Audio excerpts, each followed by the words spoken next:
नमस्कार। केंद्रीय मंत्री स्मृति ईरानी का India news desk ITV network बहुत बहुत स्वागत करता है। धन्यवाद। स्मृति जी, हिंदुस्तान का लोकतंत्र है, इस इतिहास में दो ऐसे चुनाव रहे हैं जिनके नतीजों ने नैरेटिव गढ़े। एक 1971 में इंदिरा गांधी और राजनारायण की लड़ाई थी। उस लड़ाई ने इमरजेंसी और फिर उसके बाद कांग्रेस की हार तक नतीजा दिया। एक मुकाबला 2019 में लड़ा गया अमेठी में, और उसने यह तय कर दिया कि गांधी परिवार को उनके गढ़ में भी हराया जा सकता है, और वो आपने करके दिखाया। 2024 सामने है, देश में चुनावी माहौल गर्मा गया है। अमेठी के लिहाज से मेरा पहला सवाल आपसे है कि 5 साल में आपने ऐसा क्या किया है कि आप फिर से 2024 में अमेठी अपने पास रखेंगी, या सवाल दूसरी तरीके से कि आपने ऐसा क्या किया है कि राहुल गांधी को आप वायनाड में रखेंगी? देखिए, ये कहना अनुचित होगा कि अमेठी मेरे पास रहेगी।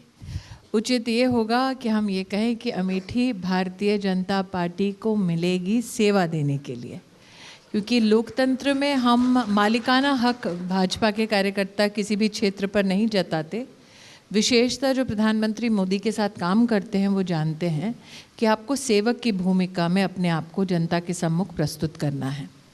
ये सत्य है कि भारत की राजनीतिक इतिहास में कांग्रेस का जो अध्यक्ष है राष्ट्रीय विद्यमान, वो कभी चुनाव नहीं हारा। पहली बार राहुल गांधी राष्ट्रीय अध्यक्ष कांग्रेस का भाजपा के एक साधारण कार्यकर्ता से हारा। ये एक सत्य स्थापित हो चुका है, इसे ना कोई नकार सकता है, ना इस अतीत को कोई बदल सकता है। जब साल 2014 में हमें मौका मिला वहाँ से चुनाव लड़ने का, तब तक भारतीय जनता पार्टी को उस क्षेत्र में जहाँ पर 4 दशकों तक गांधी खानदान का दबदबा था, मात्र 30,000 वोट ज़्यादा से ज़्यादा मिले। 20 दिन के अंतराल में 30,000 वो वोट बढ़कर 3 लाख हो गए। और आप तो एक वरिष्ठ पत्रकार हैं, तो आपको याद होगा मुलायम सिंह यादव जी ने 2014 के चुनाव के बाद एक पत्रकार की वार्ता में कहा कि जब नरेंद्र मोदी ने पग धरे अमेठी में चुनावी रैली करते, तब मुलायम सिंह जी को सोनिया जी का फ़ोन गया था। अच्छा। कि 1 लाख वोट कम से कम मेरे बेटे के लिए आप ट्रांसफ़र कर दीजिए। तो एक माँ की गुहार को मुलायम सिंह जी ने कहा था, ये सार्वजनिक है, टेप अवेलेबल है आज भी, कि हम 1 लाख वोट ट्रांसफ़र कर देते हैं। अगर वो 1 लाख वोट आप हटा दें तो साल 2014 में स्मृति ईरानी और राहुल गांधी के बीच का वोट का फासला फिर सिर्फ 7,000 वोट का था। तो वो राजनीतिक क्षेत्र जहाँ पर 40 साल एक खानदान का दबदबा था, वहाँ पर भाजपा का एक साधारण कार्यकर्ता जाता है और 20 दिन में इतना बड़ा वोट का फासला तय करता है। उसने हमको एक ही संकेत दिया कि जनता यहाँ पर ऑल्टरनेटिव चाहती है, आपको सतत काम करना पड़ेगा और जनता आपके काम के दम पर आपको स्वीकार करेगी या अस्वीकार करेगी। 14 में मुझे नहीं पता था कि मैं भाजपा की वहाँ से पुनः प्रतिनिधि या फिर टिकटधारी हो जाऊँगी, लेकिन हमको इस बात का एहसास था। नरेंद्र भाई ने वहाँ जाकर कहा, हम बदले की भावना से नहीं आए हैं, बदलाव की भावना से आए हैं। और कार्यकर्ता होने के नाते हमारा दायित्व था कि हमारे प्रधानमंत्री ने जो वचन दिया उसकी पूर्ति वहाँ पर हो, भले ही हम हारे। क्योंकि मेरा ये राजनीतिक विश्वास है कि भाजपा जब चुनाव जीतती है तब मात्र उनके लिए काम नहीं करती जिन्होंने हमें वोट दिया, उनके लिए भी काम करती है जिन्होंने वोट देने से इनकार कर दिया, क्योंकि हम राष्ट्र सेवा के संकल्प के साथ काम करते हैं। और अमेठी से बेहतर वो क्या पृष्ठभूमि थी कि जहाँ पर 40 साल एक ऐसे खानदान का राज था जिसने देश को कई प्रधानमंत्री दिए, वहाँ पर अगर एक हारा हुआ भाजपा का साधारण कार्यकर्ता काम करता है, तब क्या बदलाव संभव है, वो हमने उन 5 सालों में कर दिखाया। 19 में पार्टी ने हमें मौका दिया। मुझे कहते हुए बिल्कुल संकोच नहीं है, 2014 में जब हम चुनाव लड़े थे, 60% बूथों पर तो चेयर लगाने के लिए कार्यकर्ता नहीं था। क्योंकि राजनीतिक कार्यकर्ता की भी एक लालसा होती है कि हम वहाँ पर राजनीति करें जहाँ पर हमें आगे बढ़ने का मौका मिले। लाजमी। वहाँ पर मुख्यतः संघ के स्वयंसेवक वर्षों तक कांग्रेस के राज में प्रताड़ित होते रहे। 60% बूथों पर और 2000 बूथ लगभग वहाँ पर चेयर तक नहीं होना। और 2019 तक जब तक हम पहुँचे तब हमारे पास 10,000 कार्यकर्ता थे। फिर आया 22 का चुनाव। 22 के चुनाव से पहले मैं बतला दूं, अमेठी में कलेक्टर का ऑफिस तक नहीं था। कलेक्टर ऑफिस का शिलान्यास किया अमित शाह जी ने और योगी जी ने। अमेठी में फायर स्टेशन नहीं था। अमेठी में कलेक्टर का आवास नहीं, पुलिस लाइन नहीं, फायर स्टेशन नहीं, सीटी स्कैन की मशीन नहीं। जो पहला वहाँ पर एक्सरे की मशीन भी लाने वाला भाजपा का कार्यकर्ता, उसका नाम स्मृति ईरानी। इन 4.5 सालों में, 5 लगभग सालों में क्या क्या अमेठी में संभव हो पाया। एक फुर्सतगंज नाम का इलाका है जहाँ पे एक एयरपोर्ट है। उस एयरपोर्ट की विशेषता ये थी, वहाँ पे सिर्फ गांधी खानदान का प्लेन उतरता था। आज वो एयरपोर्ट उड़ान के कार्यक्रम से, भारत सरकार के कार्यक्रम से जुड़ गया है। तो मुझे लगता है कि आज जब अमेठी में हम नागरिक को देखते हैं, वहाँ पर हमने 1 लाख घर बनवाए हैं, 3,92,000 टॉयलेट्स बने हैं गरीबों के घर में। अब आप इसे कॉन्टेक्चुअलाइज कीजिए।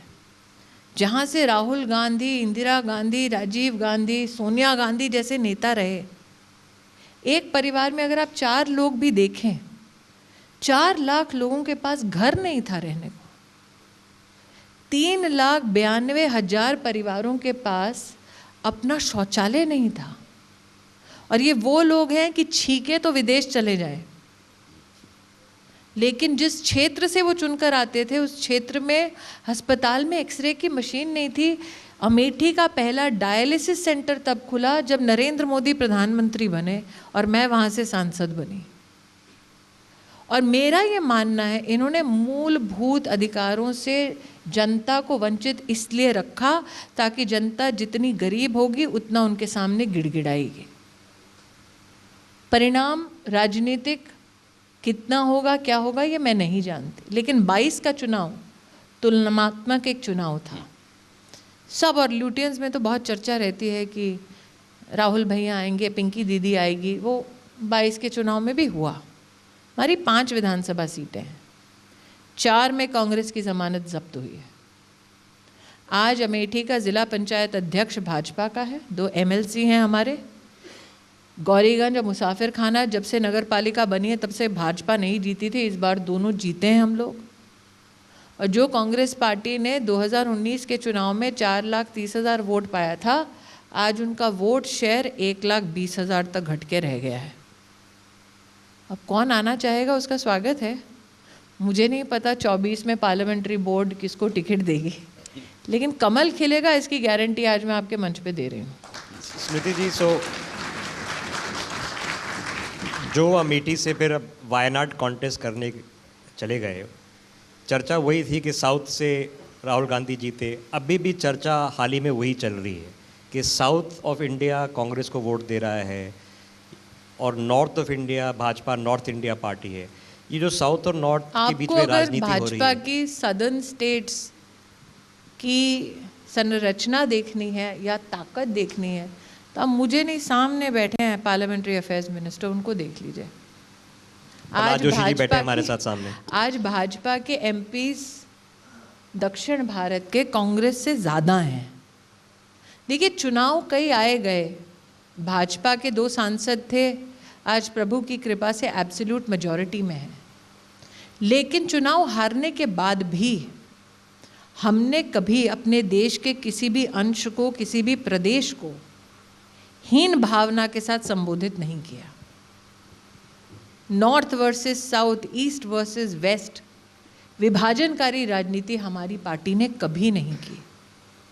और यही मेरे लिए सबसे बड़े गौरव की बात है कि जिस कांग्रेस पार्टी ने जाति के आधार पर बांटा, जिस कांग्रेस पार्टी ने धर्म के आधार पर बांटा, अब वो आपको भूगोल के आधार पर, ज्योग्राफी के आधार पर बांटने का दुस्साहस करना चाहते हैं। आप मुझे कहना चाहते हैं कि राहुल जी इस प्रकार से उत्तर भारत को गरियाएंगे और फिर वो उत्तर भारत लौट सकेंगे चुनाव लड़ने के लिए? और ये मात्र किसी कांग्रेस के कार्यकर्ता की मानसिकता नहीं है। वायनाड की आपने बात की, आपका चैनल वायनाड में एक सार्वजनिक कार्यक्रम में राहुल गांधी के बयान को प्रसारित कर सकता है, जिसमें उन्होंने साफ कहा कि जी नहीं, वायनाड में लोग मुझे समझते हैं, अमेठी के लोगों की समझ मेरे बारे में कम है। 4 दशक राहुल गांधी के परिवार ने अमेठी के सहारे और उनके कांधों पर चढ़कर इस देश में सत्ता का भोग किया, इस देश में सत्ता की गलियारों में अपनी छाप छोड़ी और एक चुनाव हारे, अपनी गलती से हारे, काम ना करने की वजह से हारे, जनता के मध्य में नहीं थे। ये हाल था कि 5 साल में एक बार दिखते थे और अगर तब भी आते थे तो धकेल दिए जाते थे अमेठी के सामान्य नागरिक। तिरस्कार राहुल गांधी और गांधी खानदान ने किया और इसीलिए हारे। अगर उनमें ये जज्बा होता, ये ह्यूमिलिटी होती कि गलती हमारी है, तो जनता उनको सराखों पर रखती। लेकिन गलती करेंगे आप, निकम्मे होंगे आप, और फिर जनता को गाली बकेंगे, तो जनता भी फिर आड़े हाथ लेगी। ये जनता के बीच में स्मृति जी एक नया मसला है और पिछले कुछ दिनों से है या कुछ महीनों से है। वो ये है कि सनातन पर, हिंदुत्व पर सवाल उठते हैं। दक्षिण भारतीय जो कुछ पार्टियां हैं, नाम लेने की कोई ज़रूरत नहीं है, उत्तर प्रदेश के कुछ नेता हैं, बिहार के कुछ नेता हैं, मंत्री हैं, इन सब के बीच में एक ही चीज़ कॉमन है। मैं उसी पे आता हूँ। तो ये कहीं ना कहीं कांग्रेस के सहयोगी दल हैं या एक गठबंधन? कहीं ना कहीं नहीं है, कांग्रेस के ही सहयोगी दल है। अब मेरे इस सवाल को मैं थोड़ा आगे ले जाता हूँ अपनी बात को। कांग्रेस के पास जब ये सवाल लेकर के आप जाती हैं तो कांग्रेस के नेता ये कहते हैं, आप एक ऐसा वाकया बताइए, एक उदाहरण बताइए जिसमें कांग्रेस के नेता ने हिंदुत्व पर, सनातन पर राहुल कोई गांधी उचित ने टिप्पणी हिंदुओं की। को टेररिस्ट कहा। कांग्रेस का कोई नेता इसको नकार नहीं सकता। जब यूपीए की सरकार थी तब राहुल गांधी का बयान था कि मुझे हिंदू टेररिज्म से डर लगता है। अगर आतंक का कोई धर्म नहीं तो उस धर्म को भगवाकरण करने का राहुल गांधी का क्या अधिकार है? और अगर वाकई में कांग्रेस पार्टी को ये लगता है कि जो डीएमके बोल रही है उनका सहयोगी है, जो सपा के कोई नेता बोलते हैं उनका सहयोगी है, दम है और सनातन में अगर उनका विश्वास है, तो आज अपना रिश्ता तोड़ दें उनके साथ। नहीं तोड़ेंगे, क्योंकि उन्हें सत्ता प्यारी है, सनातन नहीं। आपको ऐसा लगता है? मुझे लगने की वो प्रमाणित कर चुके हैं। लेकिन मंदिर आप मुझे बताइए, जब उनकी माता के पास सत्ता थी तब क्यों उनकी माताजी ने लिख कर दिया कि भगवान राम का कोई अस्तित्व नहीं? ये तो गांधी खानदान ने किया ना, ये डीएमके ने नहीं किया। इसका आप ठिकरा सपा पर नहीं फोड़ सकते, करने वाले गांधी खानदान के लोग हैं। यानी आप मंशा पर सवाल कर रही हैं, क्योंकि वो कहते हैं कि मैं प्रमाण दे रही हूँ। सनातन हिंदुत्व जो है वो सवाल तब की जाती है, सवाल तब किया जाता है जब शंका हो। मेरे मन में कोई शंका नहीं है। स्मृति जी, अभी जो चर्चा चल रही है, और अभी आपने कहा मंदिर मंदिर घूम रहे हैं। हाँ, भगवान को नहीं ढूंढ रहे, वोट ढूंढ रहे हैं। मंदिर घूमने का मौका हम सबको अगले महीने मिलने वाला है। स्मृति जी, जब 10 साल पहले चर्चा थी मोदी वेव की, फिर वो मोदी सुनामी की चर्चा चली, फिर हमने सबका साथ सबका विकास देखा। अब हम चर्चा कर रहे हैं मोदी की गारंटी। अब ये मोदी की गारंटी क्या है? हम कैसे दर्शकों को समझाएं कि मोदी की गारंटी का मतलब क्या है? मुझे लगता है आपसे बेहतर विश्लेषक और अध्ययनकर्ता कोई नहीं होंगे। आप भारत के राजनीतिक इतिहास के हर पन्ने को पलटकर देख लीजिए। किसी भी राजनीतिक नेता ने अपनी पर्सनल रेपुटेशन सर्विस डिलीवरी के परिप्रेक्ष्य में, कॉन्टेक्स्ट में कभी भी दांव पर नहीं लगाई। मोदी एक वो नेता हैं जिन्होंने डंके की चोट पर कहा कि मैंने ये कहा है तो ये होगा, और जनता ने उनके उस वक्तव्य को स्वीकार किया, और वही मोदी गारंटी के नाम से आज जाना जाता है। आपको याद दिला दूं कि नरेंद्र मोदी ने कहा था कि भारत की तिजोरी से रुपया निकलेगा तो सीधा गरीब के खाते में जाएगा। वो मात्र एक वाक्य नहीं था, एक राजनीतिक उद्बोधन नहीं था, उन्होंने उसको हकीकत में परिवर्तित करने के लिए 50 करोड़ गरीब नागरिकों के बैंक के खाते खोले और उसमें 28 लाख करोड़ रुपया भेजा भारत की तिजोरी से। नरेंद्र मोदी ने कहा था कि मैं छोटे जो व्यापारी हैं, छोटा जो अपने पैरों पर खड़े होना चाहते हैं, व्यवसाय करते हैं, उनकी मदद करूंगा, रेहड़ी पटरी वालों की मदद करूंगा। मात्र बोला नहीं, मुद्रा योजना के अंतर्गत 30 करोड़ से ज़्यादा लोन्स सैंक्शन किए और आज की तारीख में अगर आप संख्या देखेंगे तो 40, मैं पार्लियामेंट्री अफेयर्स मिनिस्टर के सामने बैठी हूँ, इसलिए मेरे आंकड़े बिल्कुल स्पष्ट होने चाहिए और करेक्ट होने चाहिए। 40 करोड़ लोन्स दिए हैं। इसका मतलब क्या है? आप 2014 से पहले का इतिहास उठाकर देख लीजिए। साधारण या निम्न मध्यम वर्गीय परिवार के लोग कहते थे कि व्यवसाय करने का हमारे पास साधन नहीं है। महिलाएं कहती थी कि मुझ में जज्बा है, मुझ में हुनर है, लेकिन मेरे पास साधन नहीं है।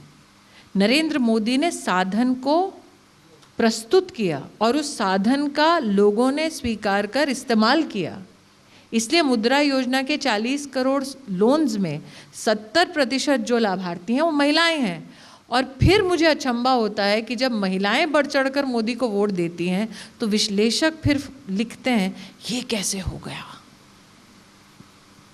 इस देश में किसी गरीब औरत ने जाकर कभी किसी नेता से ये नहीं कहा कि मेरे पास शौचालय नहीं है, मैं सूर्यास्त का इंतज़ार करती हूँ, किसी अंधेरे कोने में जाती हूँ, प्लीज़ मेरे लिए टॉयलेट बना दो।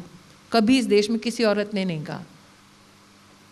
मोदी से किसी ने मांगा नहीं, मैनिफेस्टो में कभी लिखा नहीं, लेकिन प्रायोरिटी उनकी पहली।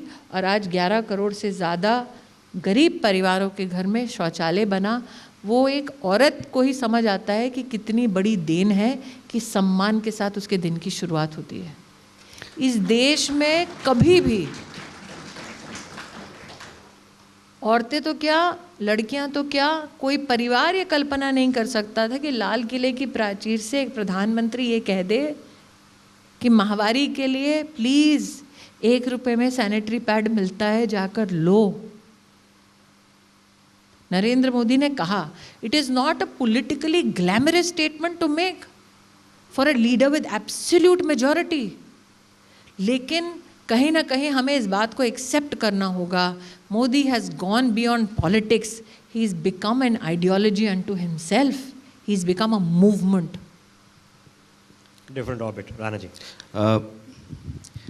मोदी सरकार ने लोगों के बीच में कई मोर्चों पर अपने आप को कामयाब दिखाने की कोशिश की है। जैसे आपने कहा कि जो कल्याणकारी योजनाएं होती हैं, अर्थव्यवस्था का मामला है, डिफेंस का मामला है, इंटरनेशनल अफेयर्स का मामला है। एक मोर्चा जो है वो सांस्कृतिक राष्ट्रवाद का है, वो है तो एक बड़े फलक का मामला चर्चा का। लेकिन मैं राम मंदिर पे आता हूँ। राम मंदिर चूँकि उसकी शुरुआत 22 तारीख को देश को समर्पित होगा, बड़ा आयोजन हो रहा है। होती मंदिर की माफ़ी चाहती हूँ। बड़ा आयोजन हो रहा है। आपके ऊपर सवाल आपका विपक्ष ये करता है कि राम मंदिर देश का है, लेकिन भारतीय जनता पार्टी और मोदी सरकार ने इस आयोजन को ऐसे रखा है जैसे वो उनका अपना निजी हो। इसका फ़ायदा 2024 में उठाना चाहते हैं। ऐसा है, हमारे धर्म के लिए धैर्य बहुत हिंदुओं ने रखा 500 साल। अगर आप भाजपा के लेवरेजिंग की बात करते हैं, मंदिर निर्माण हो रहा है वो भाजपा सहयोग से नहीं हो रहा, टैक्स पेयर के पैसे से नहीं हो रहा, राम भक्तों के समन्वय से हो रहा है। राम भक्तों को अगर लगा कि नरेंद्र मोदी को आमंत्रित करना चाहिए, तो क्या आप राम भक्त के इस अधिकार से उनको वंचित करना चाहते हैं? उनको भी बुलाते। मेरा ये मानना है, और ये मेरा निजी मानना है, मैं पार्टी की ओर से विधिवत अधिकृत स्टेटमेंट नहीं दे रही हूँ। जिस इंसान ने राम के अस्तित्व को नकार दिया, आज वो मंदिर का इनविटेशन मांग रहा है।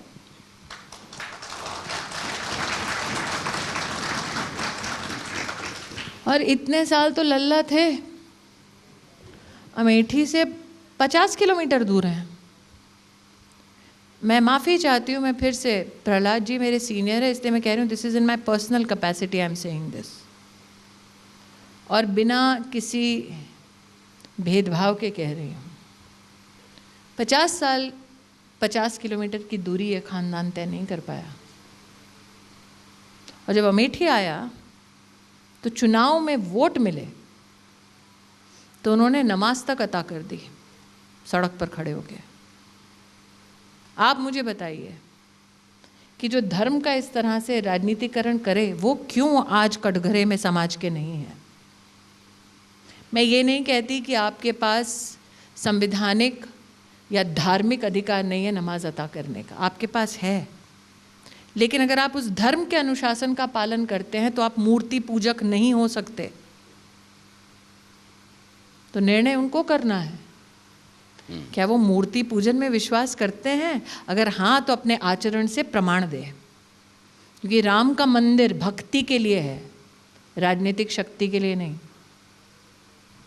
आप उनको कहीं और घेर रही हैं। आप ये साबित करने पर लगी हैं कि राहुल गांधी मैं अपना हिंदू नहीं है। पर्सनल वक्तव्य रख, मैं तो क्लैरिटी के साथ बोल रही हूँ, मैं अधिकृत पार्टी की ओर से स्टेटमेंट नहीं दे रही हूँ, मैं अपने पर्सनल अनुभव से कह रही हूँ। ओके स्मृति जी, जो हिंदुइज्म में टेररिज्म ढूंढता था आज वो राम ढूंढ रहा है। स्मृति जी, मुझे पता है हमारा समय कीमती है। जब हम पिछली बार ही मिले थे, कुछ महीने पहले चर्चा करी थी, आपने मुझे याद है बोला था कि स्मृति ईरानी जो आपका माइनॉरिटीज़ अफेयर्स मिनिस्ट्री का जो टेन्योर रहा है, सबसे ज़्यादा हज यात्राएं हुई, record breaking developments have happened.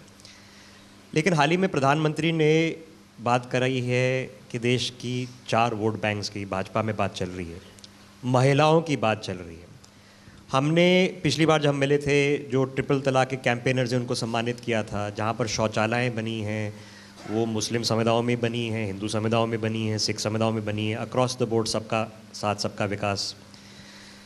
तो ये the woman vote bank, the women development and women led development, what does it mean now? I think we need to recognize that for Modi the emancipation of women was an issue of political, social and administrative commitment. That there is now a recognition by all political forces in this country that women as a consolidated political power have emerged as a vote bank is understandable. But Modi never, and to my best of my knowledge, never addressed issues with regards to women from a perspective of what is the political reward he will get from it. Because Narendra Modi's governance agenda vis-a-vis women may be new to some at the national politics level. If you look at his track record as Chief Minister Gujarat, from Mission Mangalam onwards, to even a car made available for a poor pregnant woman to go and deliver a child in a sarkari or a private hospital and then bring that child and that lady back to their home. That is the detail to which he had worked as Chief Minister Gujarat.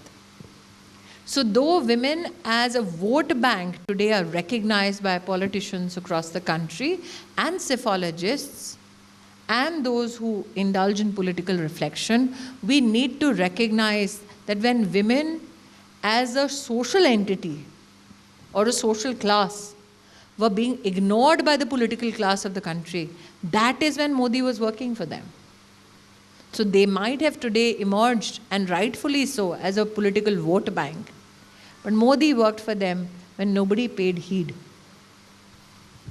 Well, either way, something remarkable is happening because, you know, we did a dipstick test of these schemes just a few months ago, and we did it again.